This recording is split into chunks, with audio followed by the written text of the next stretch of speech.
What a headshot! What a head! How's it, guys? This is Dayvy, FPL, and welcome back to the Fantasy Premier League video here on my channel. Now in this video, I'll be giving you guys my transfer plan for the upcoming Game Week 20. So if you guys have had a blessed festive period, obviously Game Week 19 is still going on tonight, two massive clashes coming up, especially for my own FPL team. But because of the quick turnaround between Game Week 19 and Game Week 20, I'm going to create this video before Game Week 19 has ended, as there are quite a lot of moves that I could actually make for the upcoming game week.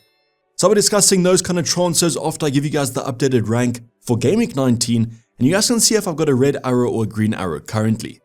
Now if that's something that you guys are interested in, sit back, relax, and let's get straight into it.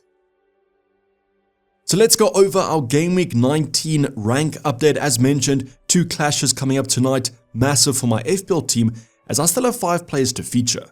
So those 5 players are going to be from all North London clubs, so I'm backing a good day for North London, Arsenal and Spurs hopefully win, and let's hope they keep a clean sheet as well. So you guys can see my entire back line, Gabriel, Saliba and Pedro Porro still have to feature, so fingers crossed they give me some FPL points. Then finally the two main men, Son and Saka up front, hopefully they do quite well in these fixtures, and I still believe we can turn this red arrow around. So if you guys have kind of got your rank updates, you'll notice most of you probably have about 4 players left. I've looked at the averages, most FPL managers have 4 players left, so I need my 5th one to come in clutch. Now the safety score for my rank is going to be 29, so that differential player, that 5th option has to score 7 points, which might be quite a stretch, but in Game Week 19, the points have been pretty good. However, that hasn't been for my team though. I'm only sitting on 22 points total, and that's where you guys can see a red arrow to about the 215k mark. And that's pretty much because I rolled the transfer and didn't bring in Trent Alexander-Arnold. So let's see if Saliba, Porro and Gabriel can maybe match him in terms of the scoring, because I really need my backline to perform this week. Now I'll give you guys the updated rank tomorrow in the team selection. I'll be recording that on Friday. So don't worry, if you guys want to come back to check where my overall rank is currently sitting, just wait for tomorrow. But at this current moment, in the comments down below, what's your overall rank looking like? Are you guys on a green arrow, a red arrow? How many players do you guys have to feature? As I've seen some FPL managers have about 6 or 7. So fingers crossed, the games tonight are absolutely insane. Some big scores are going to be had, and hopefully clean sheets for North London. But now let's go over where those 22 points came from. I do generally hope that the 5 options that you guys see on screen do feature, because my bench is looking simply tragic. So Lascelles missed out with an injury, wasn't even in the squad. We then have Konza, who conceded 3 goals to United and therefore ended on 0 points. And as you guys know, Cole Palmer was suspended for picking up yellow cards, so he also ended up on 0. Then in terms of our goalkeeper, he is facing Arsenal. He probably can do a lot better than Dubravka did with only 2 points, but I expect hopefully Saka to score. So all my players have to feature, otherwise we're going to be getting 0 points off the bench, which will basically cement the red arrow this week, which will be quite disappointing. Now, goalkeeper of choice is going to be Dubravka. Now, talking about kind of disappointing, Newcastle at the moment have been simply terrible, and actually the clean sheet chance was quite strong, but Wood goes and scores a Hattie. So as mentioned, Newcastle at the moment are looking simply terrible, and against the easier teams, they really haven't picked up the points. Now, because Wood scored a Hattie, Dubravka had to get 3 saves to actually get the 2-point appearance, so at least he ended up on that. Now I'm going to skip ahead to our midfield department, as obviously our backline still has to feature. I'm going to start off with another disappointment, Mo Salah, only the 3 points against a pretty bad Burnley side. So the expectations were a lot higher. I thought at least one attacking return would be on the cards, but yet again this season Salah's been pretty inconsistent, especially when we've captained him. Now maybe he can give us a good buy present for Game Week 20, obviously leaving to AFCON in Game Week 21, but overall I was quite sad that I went for a captaincy option that blanked in Game Week 19.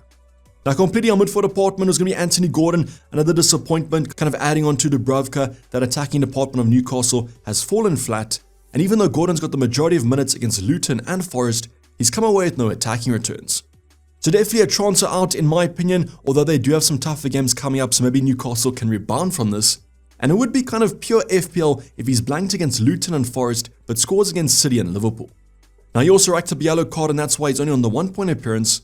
And I'm really jealous of those of you that did Richarlison last week, because that seems like a massive move. Now the only complete department is going to be our forwards. I'm going to start off with Dom Solanke finally getting a penalty. I think this is the first penalty that Bournemouth have won in over 2 years or something ridiculous. So now I see that Solanke is going to be on them. Now no bonus points were had in that game, so he only ended up on 6 points. Then Ollie Watkins didn't score anything in that 3-2 comeback that United did over Aston Villa. So no involvement in the 2 goals, and overall had a pretty quiet game. So even though United have been pretty bad, I guess it is more of a tougher game. But when you are scoring 2 goals and your kind of talisman striker isn't involved, that's not really nice to see.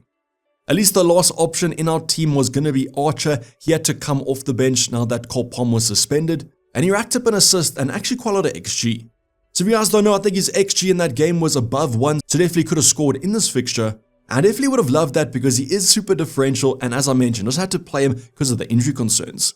Now there was a little bit of talk about actually bringing in Trent Alexander-Arnold for this fixture, then benching Archer going for a 4-4-2. So I guess the consolation is that he scored 5 points. So let's see what our defense does in the remainder of the games for Game Week 19 tonight. Fingers crossed they go absolutely massive because I do need them for the green arrow. But let me know how your game week is going. As I mentioned, a lot of players still do features, so don't worry. If you guys are on a red arrow like myself, maybe tonight you can be on a green arrow. But let's see how we're going to approach Game Week 20. Now before we go on to the actual transfer plan for the upcoming Game Week 20, always like to do this, I want to give you guys the context of my starting 11 and my bench, just to show you guys what I'm dealing with. Now in terms of the transfer plan, I do have 2 free transfers and 7.2 million left in the bank, so quite a big upgrade can be made with both those transfers. Now starting off on our bench, and at least we have some bench coverage this week, mainly Konza against Burnley. Now I might actually play Konza in my starting 11. It's kind of a 50-50 in the benching dilemma for my defense, as most of my defenders have good fixtures. The only player that doesn't have a good fixture is going to be Lascelles against Liverpool. Even if he was fit, I wouldn't probably play him here. Same with Archer against Man City. Now you guys will notice I've got Dubravka on my bench, so yes, the first time in a while that I'll actually be playing Areola. Let's hope that he keeps his spot tonight against Arsenal, and then keeps it against Brighton at home in Game Week 20. So not much in it with the goalkeepers. I expect both them to concede, but I think that West Ham have a better chance of a clean sheet.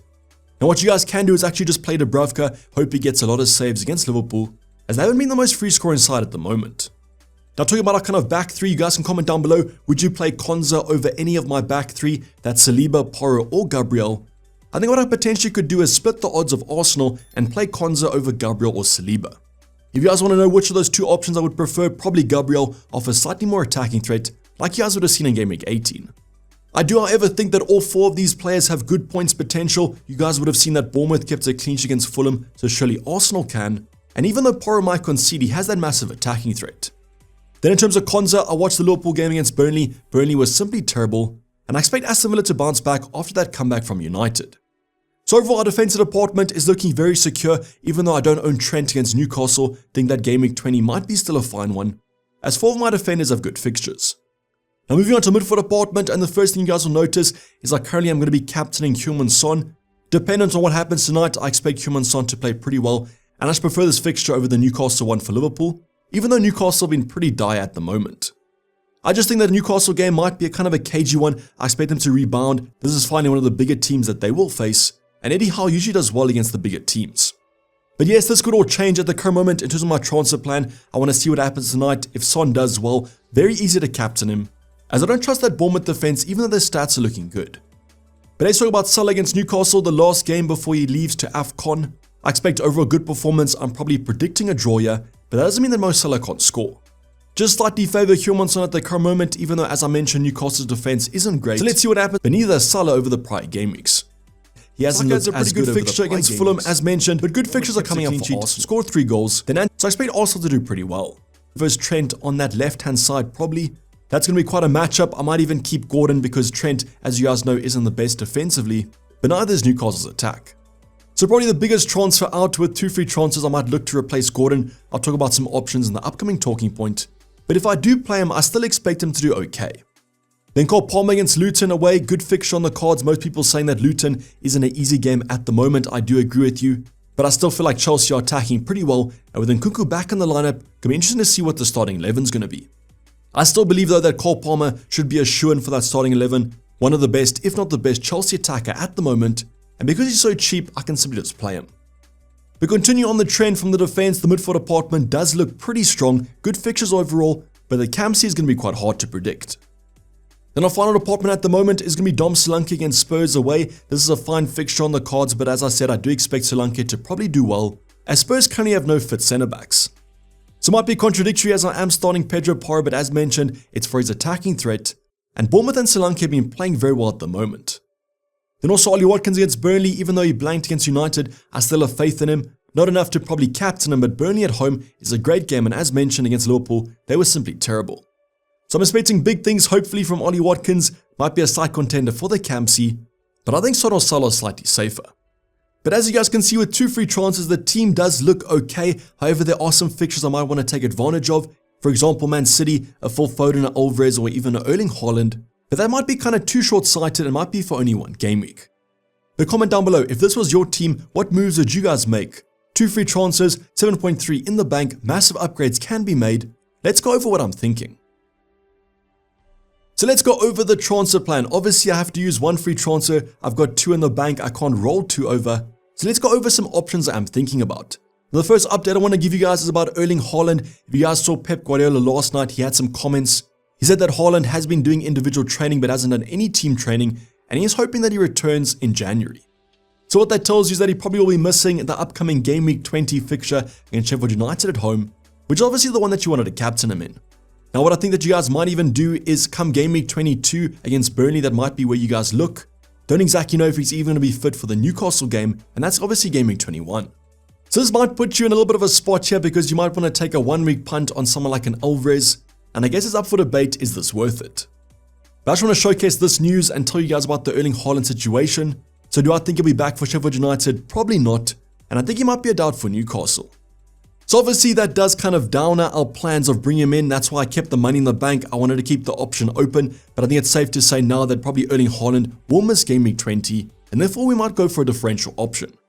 So the first transfer I want to talk to you guys about is going to be for Julian Alvarez. I mentioned this, if Erling Haaland's out, Alvarez is the natural replacement, and against Sheffield United at home might even be the standout Campsy option.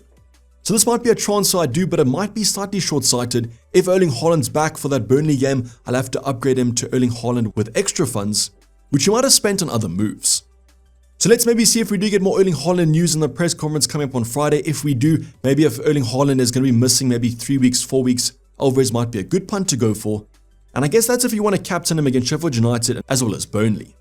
Now, if I was to do this move, I will be doing the upgrade of Archer out. Yes, I know, my very cheap option, just return an assist in Game Week 19, and this will therefore give me 8 strong attackers. So the bench problems might be arising in the future game weeks. I definitely can account for that. But if I do want to captain Alvarez this game week, I believe this is a good move to go for. Now, yes, you guys might want to take out Dom Solanke instead, give you some extra funds. That's also a move that I think that you guys can do. The only thing I don't like about this move though is, as mentioned, it's probably banking a transfer in already. Once Erling Haaland's back, I don't want to keep the double up of Man City attackers probably. And is it worth actually using a transfer for that Sheffield United Campsy game? That's probably the only reason why I would do it. So this transfer is more of a punt. If I want to captain Alvarez as mentioned, I might do this. Otherwise, I might stick to a more conservative transfer. So the only player in my starting 11 that I probably want to take out at the moment is me Anthony Gordon. Not only are Newcastle not attacking well, but he has some tougher fixtures coming up, namely Liverpool, Man City, and then Aston Villa.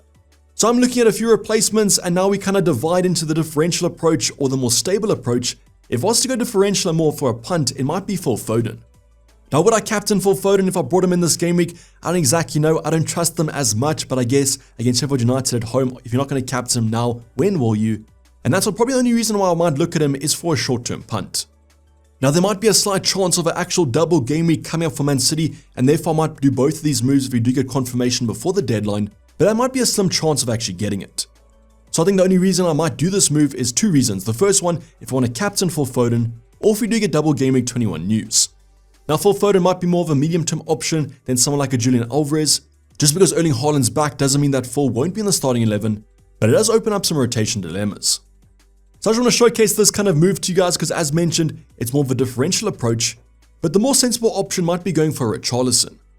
So with Heung-min Son kind of departing to the Asia Cup fairly shortly, around Game Week 21, Richarlison is a shoo-in for a transfer.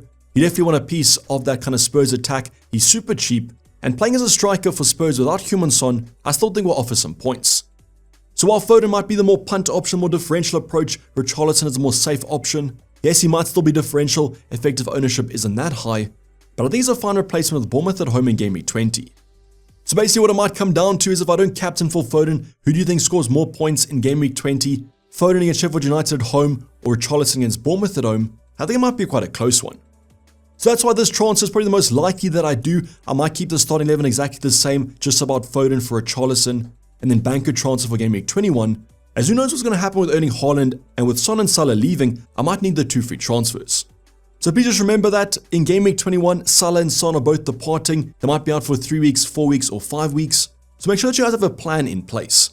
But let me know what you guys think about these moves. If you want to comment your own transfer plans, if you guys are having any dilemmas, comment them down below, and I'll try and help you guys out as far as possible. But I think my moves for the differential assets might be slightly up in the air. If I want to captain Alvarez, I might go for him, but I think I'm slightly leaning towards Richarlison over Foden. But comment what you think. Who's the better option, Phil Foden or Richarlison? I'd probably keep both options for a few weeks, and that's why I do favor the striker from Spurs. But is there another option that I'm missing out on? Do you guys think I should go for some other transfer plans? Always like to see what you guys think. But this is basically going to wrap up the video, guys. Hope you guys did enjoy it. Please don't forget to like the video and subscribe if you haven't subscribed yet. Team selection dropping tomorrow with the full review of Game Week 19. Fingers crossed it's a massive day for North London. But for the time being, I'm signing off. It's been Dayvy FPL and I'm out. Cheers, bye.